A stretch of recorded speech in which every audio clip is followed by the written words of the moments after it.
ఆస్తిలో వాటా ఇవ్వమని అడిగిన సాగర్‌ని చెంప పగలగొట్టి, "నువ్వు మా కొడుకువి కాదు. నువ్వు ఒక అనాథవి" అంటూ నిజాన్ని బయటపెట్టిన వేదవతి.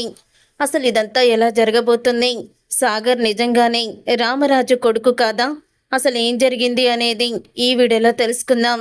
వీడియో నచ్చితే తప్పకుండా లైక్ చేయండి. చివరి వరకు స్కిప్ చేయకుండా చూసేయండి. చాలా ఇంట్రెస్ట్‌గా ఉంటుంది. వల్లి ప్రెగ్నెంట్ కాదన్న విషయం తెలుసుకొని ఆనందరావు ఆ నిజాన్ని అందరి ముందు కూడా బయట పెట్టేయాలని చూస్తూ ఉంటాడు. కానీ ఎప్పటికప్పుడు భాగ్యమైతే ఆనందరావుని నిజాన్ని బయట పెట్టనివ్వదు. ఈ నిజాన్ని బయట పెట్టకుండా ఆనందరావుని ఆపేస్తూ ఉంటుంది. ఇక ఆనందరావు ప్రవర్తన చూసి ఇక రామరాజు అలాగే వేదవతి కూడా షాక్ అయిపోయి, అసలు ఏమైంది మీకు? ఏదో మీరు చెప్పాలనుకుంటున్నారు, చెప్పండి అని అడుగుతూ ఉంటే, ఏం లేదు అన్నయ్య గారు, ఎప్పుడూ కూడా ఆయన అంతే కదా, అలాగే మాట్లాడతారు అని అంటూ ఉంటుంది భాగ్యం.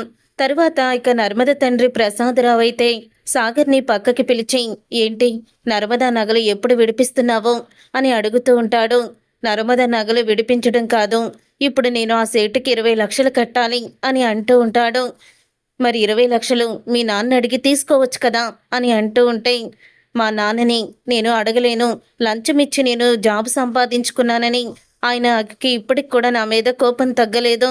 ఆయన్ని డబ్బులు అడిగితే ఇంకేమన్నా ఉందా అని సాగర్ అంటూ ఉంటాడు. మీరే డబ్బులు ఇవ్వాలి అని ప్రసాదరావుని అంటూ ఉంటే, నేనా? అయినా నువ్వెందుకు అలా ఆలోచిస్తున్నావు? ఆస్తి వాటా వేయమని చెప్పు, నీ వాటా నీకు ఇవ్వమని చెప్పు, అప్పుడు నీకే డబ్బులు వస్తాయి కదా. నువ్వు ఉద్యోగం చేస్తూ ఎన్ని సంవత్సరాలైనా 20 లక్షలు తీర్చలేవు, నర్మదా నగల్ని విడిపించలేవు. అందుకని నీ ఆస్తి వాటా నీకు ఇవ్వమని మీ నాన్నని అడుగు అని అంటూ ఉంటాడు. ప్రసాదరావు అయితే, ఏం మాట్లాడుతున్నారు? ఆస్తిలో వాటానా? నేను అడగలేను అని అంటూ ఉంటాడు సాగర్. నువ్విలాగా ప్రతిదానికి మీ నాన్న విషయంలో భయపడుతున్నావు గురించి మీ నాన్న నిన్ను ఒక చేతగాని వెధవలా చూస్తున్నాడు. అసలు చూడు, ఆ ఇంటి పెద్ద కోడల్ని, పెద్ద కొడుకుని ఎంతలా చూసుకుంటున్నారు. పెద్ద కోడలు ప్రెగ్నెంట్ అయిందని నెత్తిన పెట్టుకుంటున్నారు అని అంటూ ఉంటాడు.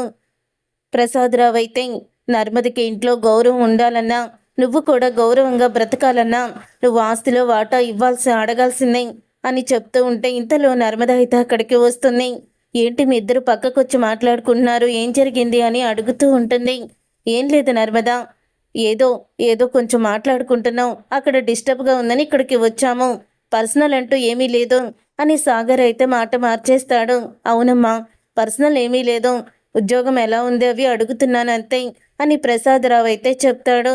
ఆ తర్వాత ఇక ధీరజు ట్రావెల్స్ మొదలు పెట్టాలనుకుంటాడు కదా, దాని గురించి షూరిటీ సంతకం గురించి ప్రేమ అయితే ఇక కామాక్షి భర్తనైతే అడుగుతుంది. ఇక కామాక్షి భర్తని అడగడంతో, మీ అక్క గురించి నేను భయపడుతున్నాను కానీ ధీరజ్, నేను షూరిటీ సంతకం పెట్టాలని అనుకుంటున్నాను. ఆ కాగితాలుంటే ఇవ్వు, నేను సంతకం పెట్టేస్తాను. మనం సంతకం పెట్టేటప్పుడు మీ అక్క ఇటువైపుకి రాకుండా చూసుకో చాలు, తెలిస్తే మాత్రం అందరినీ కూడా చంపేస్తుంది అని అంటూ ఉంటాడు. వీళ్ళ మాటలు అన్నీ కూడా ధీరజ్ అలాగే కామాక్షి భర్త ఇవన్నీ వీళ్ళు ముగ్గురు కూడా మాట్లాడుకునే మాటలన్నీ కూడా ఇక భాగ్యం అయితే వినేస్తుంది. ఇక భాగ్యం వినేసి, ఓహో, ఆ కామాక్షికి తెలియకుండా ఇదంతా మీరు చెయ్యాలనుకుంటున్నారా? అది ఎలా చేస్తారో నేను చూస్తాను అని భాగ్యం అయితే అనుకుంటూ ఉంటుంది. అందరూ కూడా ఇక డ్యాన్సులు వేస్తూ చాలా సరదాగా సంబరంగా ఉంటారు. ఇంతలో ఫుల్గా ఆనందరావు అయితే డ్రింక్ చేస్తాడు. ఇక డ్రింక్ చేసి నిజాన్ని బయట పెట్టడానికి, మీరందరికీ కూడా నేను ఒక నిజం చెప్పాలి, ఆ నిజం తెలిస్తే ఇప్పుడు మీరు తట్టుకోలేరు, కానీ ఆ నిజాన్ని నేను నా కడుపులో దాచుకోలేకపోతున్నాను. ఆ నిజం ఏంటంటే, మా అమ్మడు అంటూ చెప్తూనే ఇక మందు ఎక్కువైపోయి ఇక పడిపోతాడు, స్పృహ కోల్పోతాడు ఆనందరావు అయితే. అప్పుడే ఇక అంటూ ఉంటాడు రామరాజు, అసలు బావగారేంటి ఇలా ప్రవర్తిస్తున్నారు అని అంటూ ఉంటే, ఏం లేదులే, వాళ్ళ అమ్మాయి ప్రెగ్నెంట్ అయ్యిందని ఆయన ఆనందంలో ఇలా ప్రవర్తిస్తున్నారు అన్నయ్య గారు, అంతకు మించి ఏమీ కాదు, ఆయనకి ఆనందం వచ్చినా ఏమొచ్చినా తట్టుకోలేం, ఇలాగే ప్రవర్తిస్తారు అని అంటూ ఉంటుంది భాగ్యం. తర్వాత ఇక వల్లికైతే, ఏంటి నాన్న ఇలా మాట్లాడుతున్నారు, వీళ్ళు నా దగ్గర ఏదైనా నిజాన్ని దాచిపెడుతున్నారా అని అనుకుంటూ ఉంటుంది వల్లి. తరువాత ధీరజ్ అయితే తన గదిలోకి వాళ్ళ బావని తీసుకువెళ్ళి షూరిటీ సంతకాలైతే చేయిస్తూ ఉంటాడు. ఇంతలో ఇక భాగ్యం అయితే ఇక కామాక్షి దగ్గరికి వెళ్ళి అంటూ ఉంటుంది, చూడమ్మా, మీ చిన్న తమ్ముడు ఏం చేస్తున్నాడో తెలుసా? నీ భర్తకి నీకు పర్మిషన్ లేకుండానే, నీకు ఇష్టం లేకుండానే కొన్ని లక్షలకి షూరిటీ సంతకం పెట్టించుకుంటున్నాడు అని అంటూ ఉంటే ఆ మాట విని ఒక్కసారి ఇక కామాక్షి అయితే షాక్ అయిపోతూ ఉంటుంది. అవునా, అసలు ఎందుకు ఇలా చేస్తున్నాడు, ఇప్పుడే తేల్చేస్తాను అని కోపంతో ఇక అక్కడికైతే వస్తుంది. ఇంతలో ఇక షూరిటీ సంతకం అయితే పెట్టేస్తాడు కామాక్షి భర్త. ఏం చేస్తున్నావు ఇక్కడ అని అడుగుతూ ఉంటుంది ధీరజని కామాక్షి అయితే. అప్పుడు ఇక ధీరజ్ చేతిలో ఉన్న లెటర్ చూసి, వాటి మీద సంతకం, తన భర్త సంతకం చూసి ఇక కోపంతో రగిలిపోతూ, అసలు నీ సంగతి ఇలా కాదు అని అంటూ రామరాజు దగ్గరికి వెళ్ళి, నాన్న, వీడు మాకు అన్యాయం చేసేశాడు, నా భర్త దగ్గర షూరిటీ సంతకం పెట్టుకొని మా డబ్బులన్నీ కొట్టేయాలని చూస్తున్నాడు అని అంటూ ఉంటుంది తన తమ్ముణ్ణి. ఇక ఆ మాట విని, నీకేమైనా పిచ్చి పట్టిందా? ట్రావెల్స్ పెట్టుకోవడానికి షూరిటీ సంతకం పెట్టమంటే మన డబ్బులన్నీ కొట్టేశాడంటావేంటి అని కామాక్షి భర్త కామాక్షిని అంటూ ఉంటాడు. అప్పుడు ఇక ఆ మాట విని రామరాజు అయితే, ఏమైంది రే చిన్నోడా, ఏమైందిరా అని అడుగుతూ ఉంటే, ఏం లేదు నాన్న, నేను ట్రావెల్స్ సొంతంగా పెట్టుకోవాలనుకున్నాను కదా, దానికి నా దగ్గర అంత డబ్బులు లేవు, ఫైనాన్స్ పెట్టుకోవడానికి ఎవరిదైనా షూరిటీ సంతకం కావాలన్నారు, అందుకని బావ ఎలాగో బిజినెస్ చేస్తున్నాడు కదా అని షూరిటీ సంతకం పెడితే బావ బాగుంటుందని బావని అడిగాను, బావ కూడా ఒప్పుకున్నాడు, కానీ అక్క ఒప్పుకోవడం లేదు అని అంటూ ఉంటే అప్పుడే ఇక వేదవతి అయితే, ఏంటే నువ్వు, తమ్ముడు ఇలా బిజినెస్ పెట్టుకుంటానంటే ఏ అక్కైనా సంతోషపడుతుంది, నువ్వేంటే ఇలా మాట్లాడుతున్నావు అని అనగానే, వాడికి షూరిటీ సంతకానికి నా భర్తే దొరికాడా అంటే, వీడు ఆ కంపెనీ పెట్టి నష్టపోతే మొత్తం డబ్బులన్నీ కట్టమని మా ఆయన పీకల మీద కూర్చుంటారు, ఫైనాన్స్ వాళ్ళు వచ్చి అప్పుడు మా ఆస్తిని మొత్తం కూడా ఇచ్చేసుకోవాలి కదా, మీకే అప్పుడు చేతులు ఎత్తేసి బాగానే ఉంటారు అని అంటూ ఉంటే అప్పుడే రామరాజు అయితే, ఏంటి పెద్దమ్మాయి, అసలు నీకు బుద్ధుందా, ఎవరైనా ఇలా మాట్లాడతారా? నీ తమ్ముడు బిజినెస్ పెట్టుకుంటే నువ్వు అది బాగుండాలని అనుకోవాలి, కానీ దివాలా తీస్తుందని అవేం మాటలు మాట్లాడుతున్నావు? అసలు ఇంత డబ్బు మనిషివేంటి నువ్వు? అయినా ఎప్పటికప్పుడు నీకు అందాల్సినవి అన్నీ అందుతున్నాయి, ఏడ్చి సాధించుకుంటున్నావు కదా, ఇంకా అంత డబ్బు ఏం చేసుకుంటావు అని అంటూ ఉంటాడు రామరాజు. అప్పుడు ఇక కామాక్షి అయితే, అనండి, నన్నే అనండి, తప్పు చేసిన వాళ్ళని వదిలేయండి, నాకే తిట్లన్నీ కూడా, అయినా నాకు చెప్పకుండా మీరు షూరిటీ సంతకం పెట్టారు కదా, మిమ్మల్ని ఏం చేస్తానో చూడండి, ఈ ఇంట్లో నాకు అవమానం జరిగింది, ఈ ఇంట్లో ఎవ్వరికి నేనంటే అస్సలు కూడా లెక్కలేదు, గౌరవం లేదు అని అంటూ ఉంటుంది. అప్పుడే ఇక కామాక్షి అయితే, రే, నువ్వు కానీ నా భర్త షూరిటీ పెట్టిన ఆ లెటర్ని తీసుకువెళ్ళి ఫైనాన్స్ తీసుకున్నావంటే బాగోదు చెప్తున్నా అని అంటూ ఉంటే ఆ మాట విని ఇంకా ధీరజ్ అయితే ఏమీ మాట్లాడలేకపోతాడు. పదండి, ఇంకా ఆలోచిస్తున్నారండి, ఇక్కడి నుంచి వెళ్దాం, ఈ విలువలేని చోట ఉండాల్సిన అవసరం లేదు అని అంటూ ఉంటుంది. నిజంగా నువ్వు వీళ్ళ ఇంట్లో పుట్టాల్సిన దానివి కాదే, ఎవరైనా పుట్టింటి వాళ్ళు సంతోషంగా ఉండాలని కోరుకుంటారు, నీకులాగా నాశనం అవ్వాలని కోరుకోరు. నీకే కష్టం వచ్చినా, డబ్బు అవసరమైనా, నగలు అవసరమైనా మీ నాన్న ఎప్పటికప్పుడు ఇస్తూనే ఉన్నారు, కానీ నువ్వు మాత్రం ఇలా దుర్మార్గంగా ఆలోచిస్తావా? నీలాంటి దాన్ని కట్టుకొని నేను చాలా బాధపడుతున్నాను, ఆ దేవుడు నాకు అనుభవించమని నిన్ను కట్టబెట్టాడు, ఏ జన్మలో ఏ పాపం చేశాను అని తిట్టుకుంటూ అయితే కామాక్షి భర్త వెళ్ళిపోతాడు. ఆ తర్వాత ఇక కామాక్షి భర్త వెళ్ళిపోయాక, చూశారు కదా, నా భర్త దృష్టిలో నన్ను ఒక రాక్షసుని చేశారు కదా, మిమ్మల్ని ఎవ్వరిని కూడా నేను క్షమించను, ఇంకోసారి అసలు నేను ఈ గుమ్మం మెట్టు కూడా ఎక్కను అని అంటూ కామాక్షి అయితే అక్కడి నుంచి వెళ్ళిపోతుంది.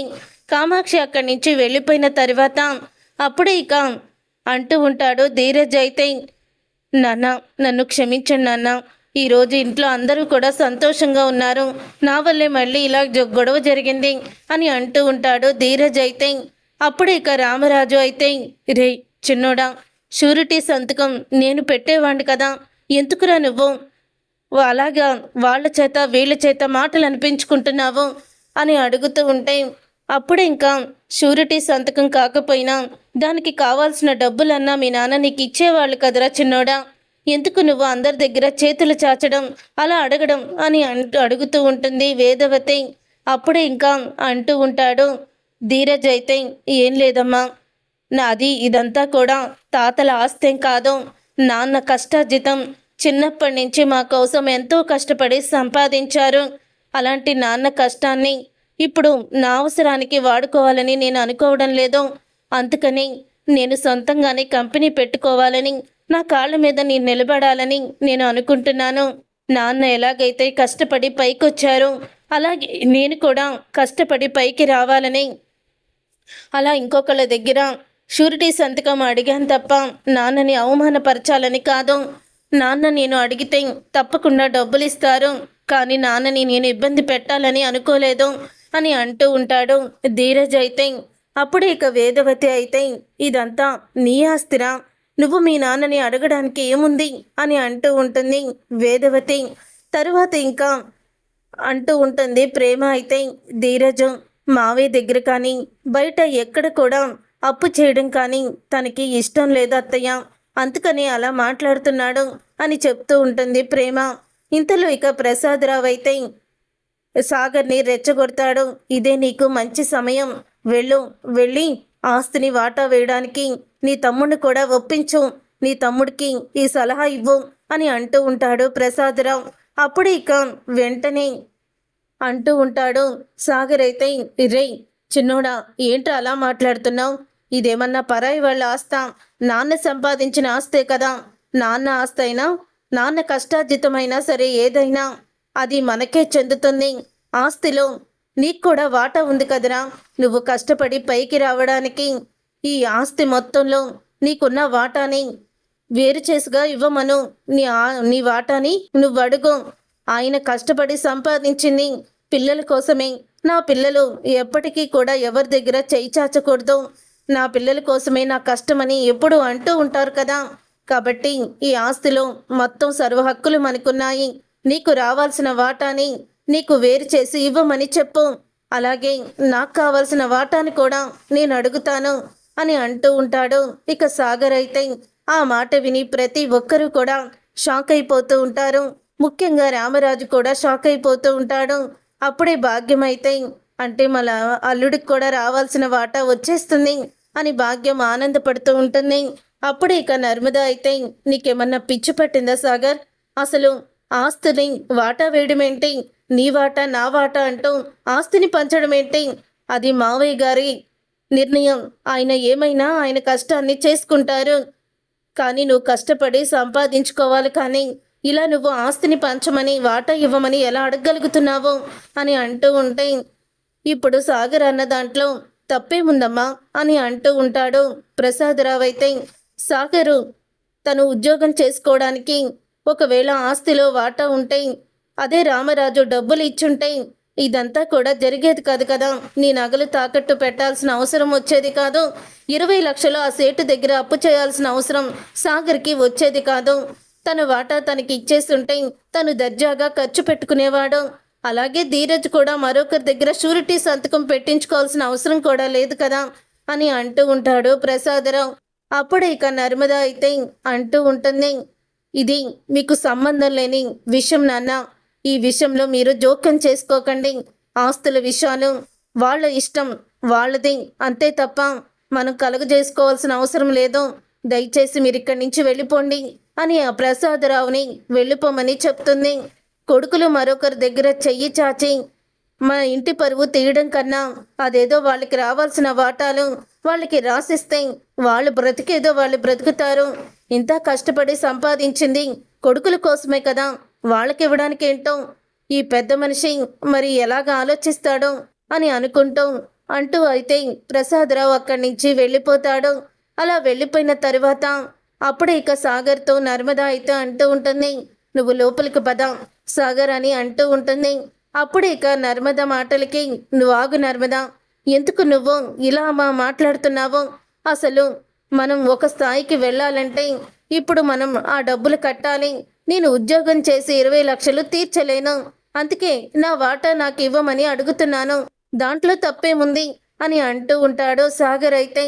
అప్పుడు ఇక రామరాజు అంటూ ఉంటాడు, మరి గవర్నమెంట్ ఉద్యోగం అని చెప్పి ఉద్యోగం చేస్తూ 20 లక్షలు అప్పు తీరుస్తానని ఎలాగ నువ్వు సేటు దగ్గర అప్పు చేసావురా? బుద్ధి లేకుండా మాట్లాడుతున్నావు ఇప్పుడు అని అడుగుతూ ఉంటే అప్పుడు ఇక ఆ మాట విని ఒక్కసారి అంటూ ఉంటాడు సాగర్ అయితే. అంటే ఏంటి మీ ఉద్దేశం? ఇప్పుడు నేను ఖచ్చితంగా వాటాని అడుగుతాను, అది నా హక్కు. ఎవరు అడిగినా సరే నీ తండ్రి సంపాదించిన డబ్బుల్లో నీకు హక్కు ఉందని చెప్తారు. ఒకవేళ ఆస్తిని పంచకపోతే నేను కోర్టు వరకైనా వెళ్తాను అని అంటూ ఉంటాడు సాగర్. మరి ఎందుకు మీరు ఒకవేళ నాకు ఆస్తిని ఇవ్వకపోతే ఎందుకు మమ్మల్ని కన్నారు?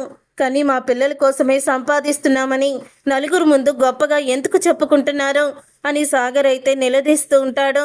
ఇక సాగర్ మాటలకి ఒక్కసారి అప్పుడే ఇక వేదవతి అయితే, ఏంట్రా, కన్న కొడుకులకి ఆస్తి రావాల్సిందే, ఒకవేళ ఇవ్వకపోతే కోర్టుకి వెళ్తావా? ఎలా వెళ్తావురా నువ్వు కోర్టుకి? కోర్టులో ఏం చెప్తావు నువ్వు వెళ్ళి అని అడుగుతూ ఉంటే, కోర్టులో ఏం చెప్తానా, నేను రామరాజు గారి రెండో కొడుకుని, ఆయన ఆస్తి నాకు ఇవ్వడం లేదు, నా వాటా నాకు ఇవ్వడం లేదు అన్నది, నా వాటా నాకు ఇప్పించండి కోర్టులోకి వెళ్ళి అడుగుతాను అని అడగానే, కోర్టు నువ్వు రామరాజు కొడుకు అని చెప్పంగానే ఇచ్చేస్తుంది అనుకుంటున్నావా అని అంటూ ఉంటుంది వేదవతి. అప్పుడు ఇక రామరాజు అయితే, బుజ్జమ్మ ఏంటి నువ్వు ఆగు అని అంటూ ఉంటాడు. రామరాజు మీరు ఆగండి, ఇప్పటి వరకు ఈ సాగరు ఇలా ఎప్పుడూ కూడా మాట్లాడలేదు, ఇప్పుడు అంత అగౌరవంగా మాట్లాడుతున్నాడంటే వీడికి నిజం తెలియాలి అని అంటూ ఉంటుంది వేదవతి.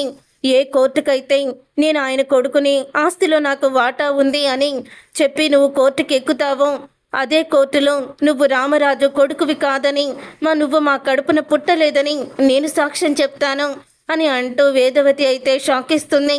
ఆ మాట విని సాగర్, నర్మద అందరూ కూడా షాక్ అయిపోతూ ఉంటారు.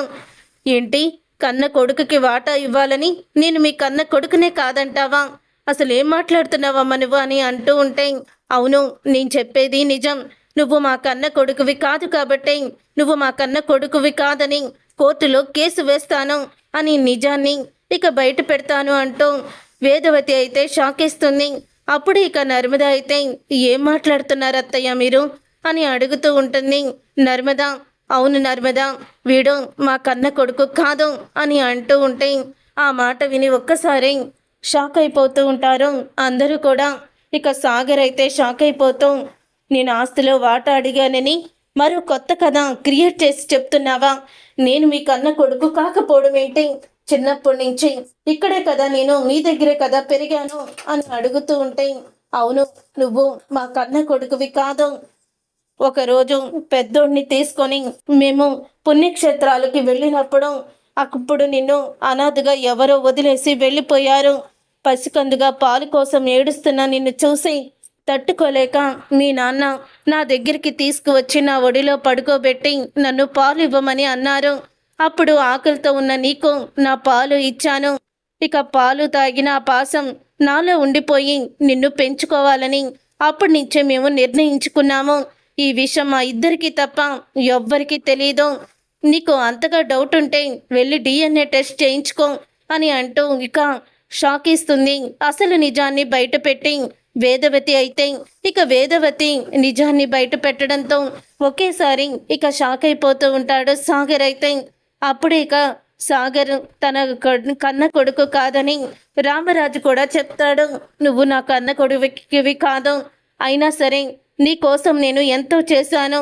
నువ్వు ఆ సేటు దగ్గర తీసుకున్న 20 లక్షలు నేను ఎప్పుడో కట్టేశాను. అందుకనే ఆ సేటు నీకు ఫోన్ కూడా చేయడం లేదు. నీకు ఆ మాత్రం అర్థం కాలేదేంట్రా? ఎవరో మాటలు విని నువ్వు ఆస్తిని వాటా ఇవ్వమని అడుగుతున్నావు. అసలు నువ్వు ఎలాంటి వాడువో ఇప్పుడే అర్థమయ్యింది అంటూ రామరాజు కూడా ఇక సాగర్ని అసహించుకుంటాడు. తర్వాత ఇంకా నర్మద, సాగర్ ఇద్దరు కూడా గదిలో కూర్చొని బాధపడుతూ ఉంటారు. ఇంతలో ఇక భాగ్యం అయితే, చూసావా అమ్మడు, అది ఇంటి కోడలే కాదు, ఒక అనాథని పెళ్లి చేసుకుంది, దానికి అసలు ఇంట్లో విలువే లేదు అని అంటూ ఉంటుంది. భాగ్యం అయితే, చూడమ్మా, ఆ విషయాలన్నీ మా మావయ్య గారు చూసుకుంటారు. ఇక నీ మాటలు ఏవి నేను వినాలని అనుకోవడం లేదు. నా బ్రతికేదో నేను బ్రతకాలని అనుకుంటున్నాను. దయచేసి ఇక్కడి నుంచి వెళ్ళిపో అని అంటూ ఉంటుంది. ఇక వల్లి అయితే ఆ మాట విని ఒక్కసారి ఆనందరావు అయితే, అమ్ముడు, నీకొక విషయం చెప్పాలి. నువ్వు ఇంట్లోకి రావాలని మీ అమ్మ ఏం చేసిందో తెలుసా? ఆ డాక్టర్ కాళ్ళ మీద పడి నువ్వు ప్రెగ్నెంట్ అని అబద్ధం చెప్పమంది అని అంటూ ఉంటే ఆ మాట విని ఒక్కసారే షాక్ అయిపోతూ ఉంటుంది వల్లి. అయితే ఇక షాక్ అయిపోతూ, ఏంటి నాన్న నువ్వు చెప్పేది? అంటే నేను ప్రెగ్నెంట్ని కాదా అని అంటూ ఉంటుంది వల్లి. అవునే అమ్ముడు, నువ్వు ప్రెగ్నెంట్వి కాదు. ఈ విషయాన్ని వాళ్ళకి ఎంతగానో చెప్పాలని అనుకున్నాను, కానీ మీ అమ్మ నన్ను చెప్పనివ్వలేదు అని అంటూ నిజాన్ని ఆనందరావు అయితే వల్లి దగ్గర బయట పెట్టేస్తాడు. చూసారుగా ఫ్రెండ్స్, రాబోయే కథలో ఖచ్చితంగా ఇలాగే జరగబోతుంది. మరి ఇలాగే జరగాలని మీరైతే కోరుకుంటున్నారా? అయితే వీడియోని తప్పకుండా లైక్ చేయండి.